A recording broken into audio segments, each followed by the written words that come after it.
Segala pujian sembah dan syukur kita panjatkan kepada Tuhan yang senantiasa menjaga, memelihara, dan melindungi kita, khususnya di tengah pandemi yang menjadi sebuah pergumulan sebagai orang percaya, bahkan seluruh dunia.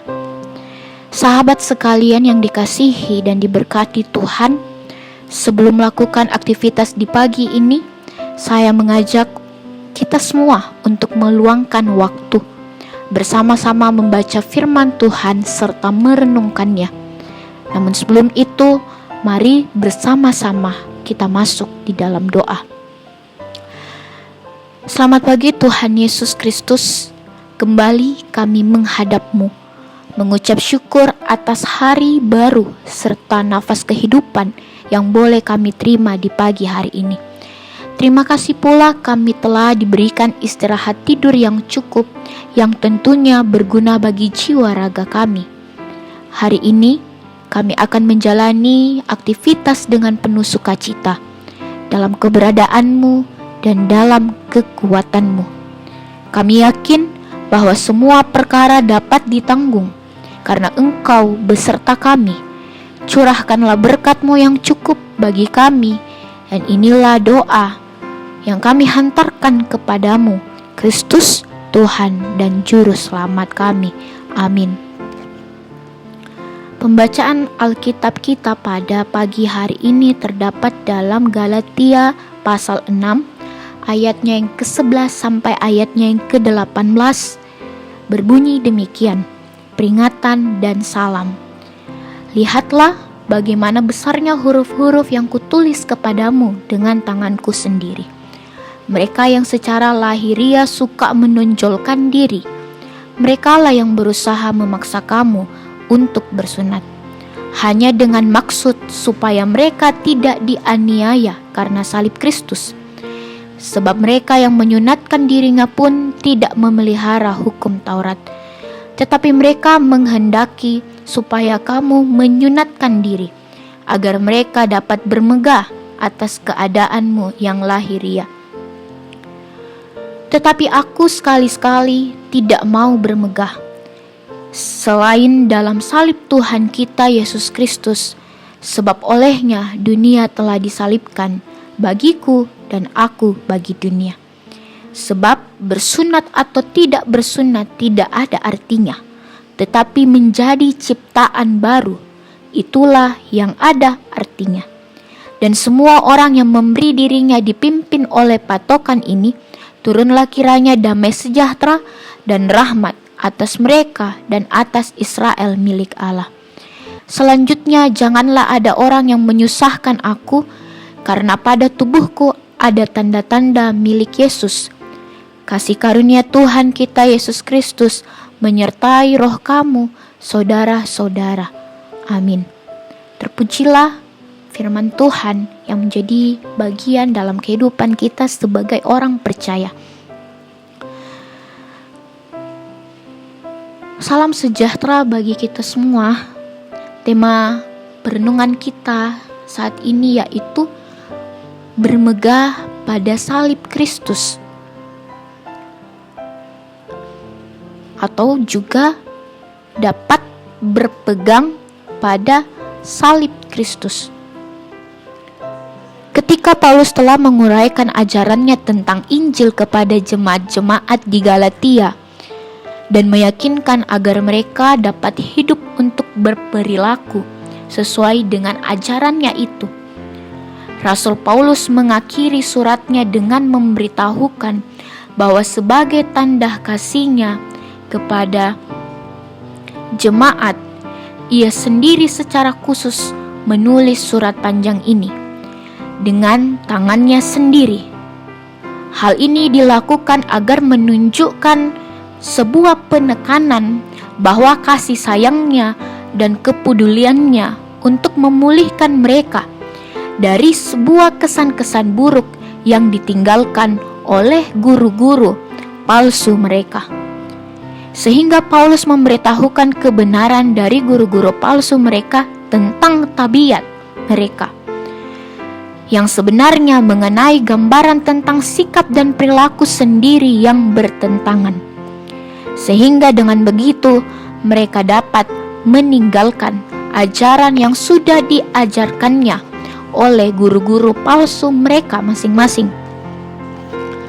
Pada bagian akhir suratnya, Paulus menyimpulkan bahwa orang-orang yang memaksa jemaat Galatia untuk disunat dengan sebuah tujuan, orang-orang yang ingin bermegahkan tentang hal-hal lahiriah saja sebagai sebuah tanda kesalehan.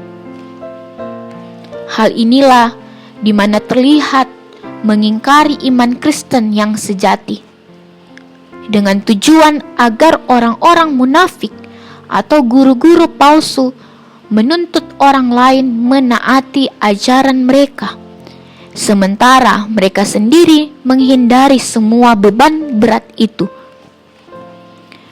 Sedangkan Paulus memiliki tanda lahiriah itu karena kesetiaannya memikul salib untuk melayani Tuhan.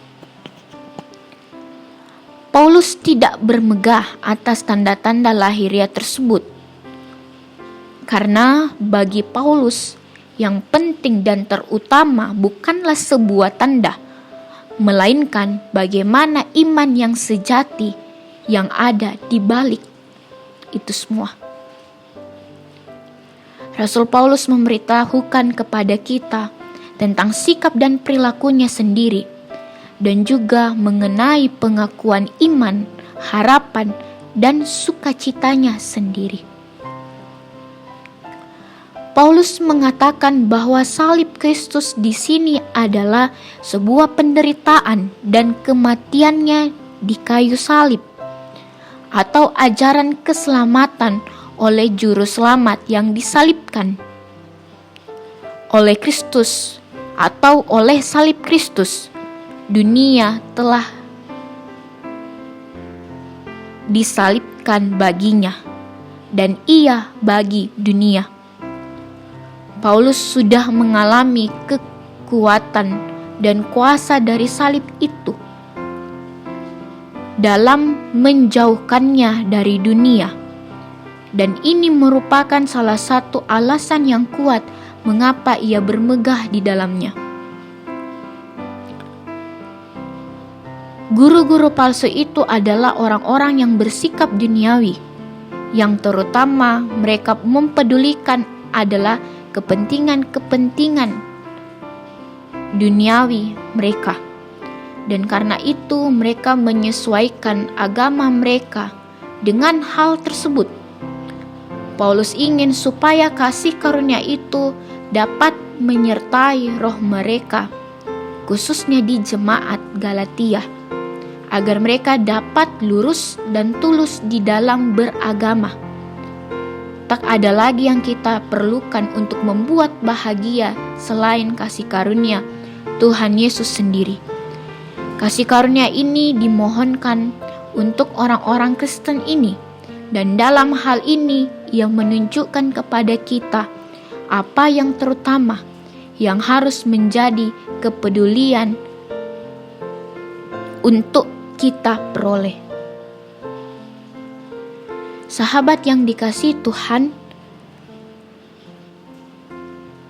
di saat kekristenan hanya sebatas sebuah tanda lahiriah saja, maka ada banyak begitu kerugian yang dialami oleh orang Kristen. Orang-orang Kristen yang sejati adalah mereka yang hidup menurut patokan, bukan patokan yang menjadi atau yang mereka buat sendiri, melainkan yang sudah ditentukan Allah untuk mereka. Hidup menurut patokan masih memerlukan rahmat Allah. Semua orang Kristen harus hidup bermegah pada salib serta kekaguman kepada Allah, bahwa melalui anaknya Yesus Kristus kita ditebus dan melepaskan kuasa Roh Kudus sebagai penuntun dalam kehidupan orang Kristen. Jangan menjadi orang Kristen yang hanya kelihatan saleh, tetapi memiliki iman yang kropos, iman yang kering dan tidak bertumbuh. Dan segampang itulah orang menyangkali Tuhannya, kalau kualitas kekristenan hanya sebatas kulit luarnya saja. Untuk itu, iman sejati harus terwujud dalam kesaksian berpegang pada salib Kristus, sehingga kehidupan menjadi kesaksian hidup yang memberkati orang lain. Haleluya, terpujilah nama Tuhan. Amin. Mari kita satu di dalam doa. Bapa Surgawi, Tuhan yang kami sembah dan muliakan, dalam nama Yesus kami mengucap syukur dan terima kasih padamu. Berkat penyertaan-Mu dalam pembacaan firman-Mu dapat berjalan dengan baik dan lancar. Semoga firman-Mu menjadi pedoman hidup dan kekuatan kepada kami, baik rohani maupun jasmani.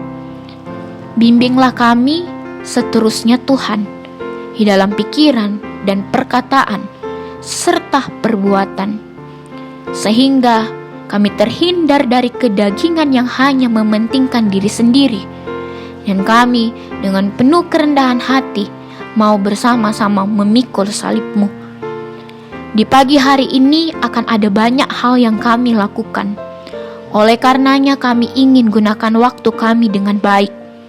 Mohon hikmat bijaksana dari-Mu untuk memulai hari ini dengan penuh sukacita dan penuh rasa syukur. Tuhan, kiranya memberikan kekuatan kepada kami seluruh umat-Mu, memberikan damai sejahtera. Inilah doa kami ya Tuhan Yesus. Terpujilah nama-Mu, dengarkanlah doa kami. Amin. Sahabat yang dikasihi Tuhan, perenungan kita saat ini telah selesai. Terima kasih bagi kita semua yang sudah memiliki kerinduan untuk bersama-sama membaca dan merenungkan sabda firman kebenaran. Selamat beraktivitas. Tuhan Yesus memberkati dan mengasihi kita semua.